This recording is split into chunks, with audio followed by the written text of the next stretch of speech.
So, what if everything you thought you knew about, why things cost what they do, or maybe why you buy what you buy, hmm what if that was just the tip of a much deeper, more fascinating iceberg? That's a great way to put it. Today, we're taking a deep dive into this evolving world of marketing, customer relationships, and how things we used to just call products and prices, Mm. well, they've fundamentally transformed. Right, into concepts like customer value and service. It's a big shift. Exactly. And our material for this comes from some really illuminating slides and an insightful lecture. They unpack this powerful definition of marketing and, how it actually plays out in the real world. hmm Our mission here is basically to pull out those essential nuggets of knowledge so you walk away truly well-informed about this complex system driving consumer behavior. It goes way beyond just a simple transaction, right? Absolutely. It's a compelling journey, really, from just thinking about transactions to understanding this whole value ecosystem. And to start, I think we really need to dig into that foundational definition, the one from the 2004 American Marketing Association, the AMA. Okay, let's hear it. They define it like this. Marketing is an organizational function and set of processes for creating, communicating, and delivering value to customers, and for managing customer relationships in ways that benefit the organization and its stakeholders. Seems straightforward, but I sense there's more to it. Oh, definitely. That statement, it sounds simple, but it's packed with sophisticated meaning, high-level technique even. Okay, so let's unpack that. Yeah. Starting with creating value. What does that mean if it's not just making a product? Well, the sources really highlight this. It's about designing products, sure, but also services, even visual elements, that genuinely align with a customer's unique value system. Value system, like what they personally care about. Exactly. Think about e-commerce platforms. They aren't just, shipping you an item. They're crafting this whole experience around it. Convenience, trust, even the sort of emotional connection you build around the purchase. Right, they're selling aspirations sometimes, not just the goods. Precisely. And once you've created that value, which is often intangible, right? Yeah. Then you need to communicate value. Okay, so how do you talk about it effectively? Well, that means truly understanding who your audience is. Are they students, entrepreneurs, office workers? And then choosing the absolute right ways to reach them: text, audio, video. It's a whole field in itself, isn't it? Communication tech. It is. It's fascinating. Entire academic fields are dedicated just to that aspect, which just shows how complex it is to get your message across effectively. All right, so you create it, you communicate it, then delivering value. That sounds like shipping, but you said it's more. Yeah, it goes beyond just sending a message or a box. It's about how you actually get that tangible product, or even an intangible concept, directly to the customer's eyes, ears, or hands. Like online delivery. Exactly. Yeah. We kind of take it for granted now, but it has fundamentally reshaped our expectations of how quickly and seamlessly value should arrive. So much accessibility that immediate gratification consumers often demand now. Okay, that makes sense. Now, what about the next part? Managing customer relationships. That sounds intense. It is. And what's truly fascinating here, according to the sources, is that managing isn't about just keeping things stable. It's dynamic. It's a continuous process of creation and constant trade-offs. Trade-offs, like a negotiation. Sort of. It's much like managing any deep relationship, really. It requires sacrifice, balance, a continuous give and take. You could almost think of it like a love bank. A love bank, how does that work? Well, you make deposits with good deeds, thoughtful interactions, but you risk withdrawals with mistakes or unmet expectations. Ah, okay. So it's not passive. Not at all. It requires skill, a specific management technique, even a step-by-step procedure. It demands a lot of strategic thought. It's never just about what the provider, the company, wants. It's about deeply understanding what the customer genuinely needs. And all this effort, this Yeah. this careful dance, it has to end up benefiting the organization and its stakeholders, right? That was the last part. Exactly. Marketing isn't just about hitting sales targets or, generating quarterly revenue. It's about ensuring the organization survives and thrives long term. How so? Well, it contributes significantly to its reputation, strengthens its brand image, and can even extend to broader societal well-being if they practice responsibly. Yeah. It's about building a sustainable entity that impacts more than just the bottom line: its employees, its community. Okay, so the big takeaway from that definition. The core point is that the AMA definition really stresses that marketing is truly an organizational function and process. It's structured, it's a technique, it's hierarchical. So don't underestimate it. Definitely don't. Yeah. Underestimating its complexity can lead to Well, failure. Especially in today's market, where understanding these diverse, often shifting customer value systems is absolutely paramount. It's not a side gig. It's central to business survival. Okay, so if marketing is this structured function, this complex process, what does that tell us about how we as consumers behave? Well, the sources make it really clear. Marketing isn't just a single event, like seeing an ad and buying something. It's a deeply intertwined system. A system. Involving what? Our actions, our decisions as consumers, they're shaped by both internal and external stuff. Internally, you've got your rationality, Yeah, what you learn from education, what you read. right. But then there are also our biases, our intuition, things we pick up from friends, social media, just life experiences, this constant interplay inside our heads. And externally. Externally, the bigger picture matters too, the broader situation, the environment you're in when you make a decision. And data fits in here somewhere, right? We hear so much about Yeah. data. Absolutely. Data analysis, using tools like, say, Power BI, it's crucial for making rational quantitative judgments.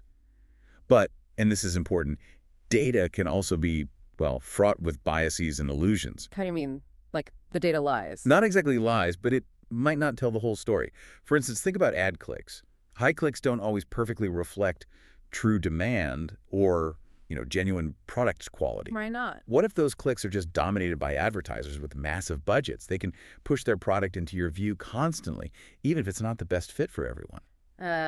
So visibility isn't the same as desirability or quality. Exactly. It's a reminder that marketing, consumer behavior, even the judgments made by AI, they're all part of this complex, interconnected system, Yeah. often with hidden layers of influence. Okay, this systemic view, it feels like a good lead-in to the evolution of the classic 4Ps. Product, price, place, promotion, they're not quite the same anymore, are they? Not at all. They've really transformed into these more customer-centric counterparts, sometimes called the 4 Cs: customer value, cost, convenience, communication, or maybe the 4 Ss: solution, information, access, value. The names vary, but the focus shift is key. Let's dive into that first one then. Product becoming customer value and, interestingly, sense of identity. Yeah, historically, a product was just defined by its function and maybe its cost-performance ratio, its CP value. A phone makes calls, headphones play music. Simple, But that's changed. drastically. Yeah. Our sources highlight this really well. Think about luxury bags, Prada, LV, Chanel. They might have minimal production costs, relatively speaking, Right. yet they sell for hundreds, thousands of dollars. Why? Here's It's all about the customer's perceived value and that sense of identity they get from owning it. There was an anecdote about that, wasn't there? Something about a backpack. Yeah, in the material. Yeah. A super dry backpack bought in Vietnam for the equivalent of about, what, $20 US? It just underscores how production cost often has very little connection to the final market price. So it really comes down to what's valuable to you, the buyer. When you're choosing, say, a new phone, what's your top priority? Is it for gaming? RAM, durability, camera. All valid reasons, Mm. but the sources share this surprising insight. Get this. Apparently, many people choose iPhones primarily because there's such a wide variety of cute phone cases available for them. Seriously, phone cases. Seriously, it sounds trivial, but it just shows how diverse and subjective these customer value systems are. It impacts the core product, Yeah. but also the accessories around it. And brands like Apple, they cultivate that sense of identity, that fan loyalty, right? It drives purchases almost regardless of price sometimes. Absolutely. Or think about that Supreme and Louis Vuitton luggage collaboration. It created incredible value and desire within specific subcultures, skateboarding, hip-hop, simply through that shared identity. It wasn't just luggage anymore. That brings up a fascinating point about rationality, like the smartwatch example in the sources. Oh, yeah, the comparison. You have, say, a popular brand smartwatch, maybe costs around $35 US, lasts over 20 days on a charge.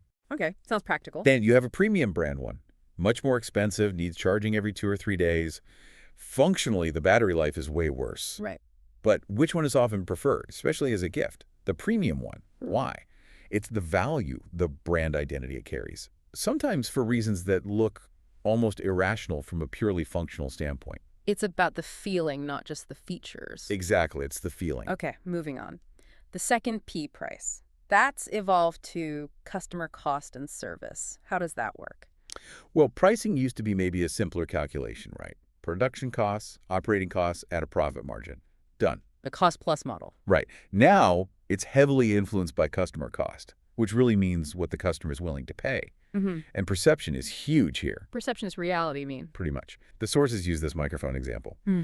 If it costs less than $1 to make and sells for just over $1, consumers might think it's just a cheap toy, low quality. But if that same microphone sells for, say, $40, suddenly it's perceived as good quality. Many businesses actually price higher because consumers expect higher prices to signal quality. It's counterintuitive sometimes. So willingness to pay can be influenced by the price itself.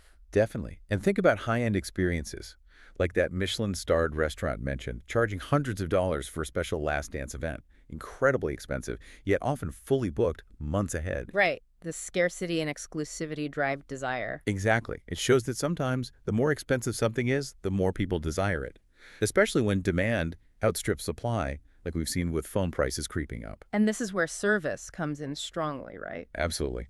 Better service can justify exponentially higher prices. It's not always linear. A small, maybe 1% increase in service quality might lead to a much larger price jump being accepted by the customer. Can you give an example, like what kind of service makes you willing to pay more? Well, the sources mention that famous hot pot chain known for its extremely attentive staff, the deep bows, making customers feel genuinely like royalty. That creates a powerful feeling. For me, personally. Maybe service that anticipates needs without being intrusive, that's a real skill. Yeah, not hovering, but just there when you need them. Right. And service recovery is huge, too. There's that example from the Wow Prime chain.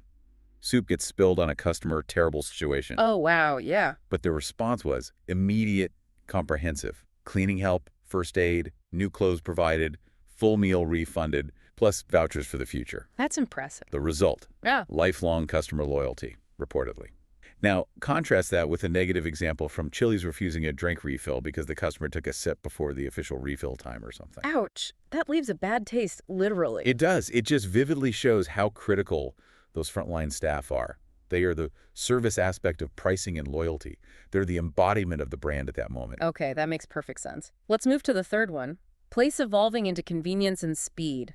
Yeah. Place used to mean physical channels, right? Yeah. Like 7-Eleven, Carrefour, department stores. Where could you physically buy the thing? But now, Now the focus has almost entirely shifted to convenience. Can customers access your product or service anytime, anywhere, with minimal friction? That's the question. digital convenience is key, obviously. Undeniably. Cross-border e-commerce, Amazon, Taobao mobile payments like LPAY, scan-to-order systems in restaurants. It all makes purchasing incredibly easy. Businesses have to constantly ask themselves, how convenient are we really for the customer? And with convenience comes the need for speed. Often, yes. Modern consumers frequently demand that immediate gratification. We see it with delivery services promising 24-hour, 6-hour, even 4-hour delivery. Wow, 4 hours. Yeah, or rapid shipping. Like the speaker in the source material mentioned ordering a Xiaomi watch late at night and having it delivered the very next morning. That speed aims to satisfy demand instantly, maybe even prevent buyer's remorse from setting in. But speed isn't always the most important thing, is it? That's a great point. No, it isn't. For unique things, creative items may be on crowdfunding platforms or highly customized products, people are often surprisingly willing to wait. Yeah, if it's special or made just for you, what situations make you willing to sacrifice speed?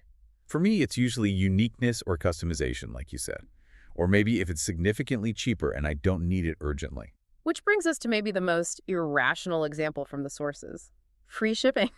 Oh, the free shipping phenomenon. It's fascinating, isn't it? How many consumers would rather wait much, much longer just to avoid paying even a small shipping fee? Even if the item itself is free. Yes, that's the most extreme example. The Chinese blogger offering a literally free sofa. But people refused it if they had to pay even a tiny shipping fee. They called it too expensive because the shipping cost more than the product, even though the product cost nothing. That's hilarious and completely irrational. Totally irrational. But it truly highlights this interesting quirk of consumer behavior when it comes to perceived cost versus actual cost and convenience versus speed. Wow. Okay, so we've really journeyed through this evolution from, simple transactions and the old 4 Ps. Right, to this complex system focused on creating and managing value, which is deeply influenced by personal factors, psychological factors, and sometimes, yeah, remarkably irrational impulses. It's a continuous dynamic balancing act, it seems. It really is. So here's a final thought to leave our listeners with. If marketing, at its core today, is truly about understanding and managing these complex customer relationships, and we know relationships require constant adaptation, understanding, even sacrifice, how much of our own value system, our own perspective, are we willing to compromise or adapt to truly connect with others, whether that's as a business trying to build loyalty or maybe even just in our personal lives? Hmm. That's a deep question, something definitely worth thinking about.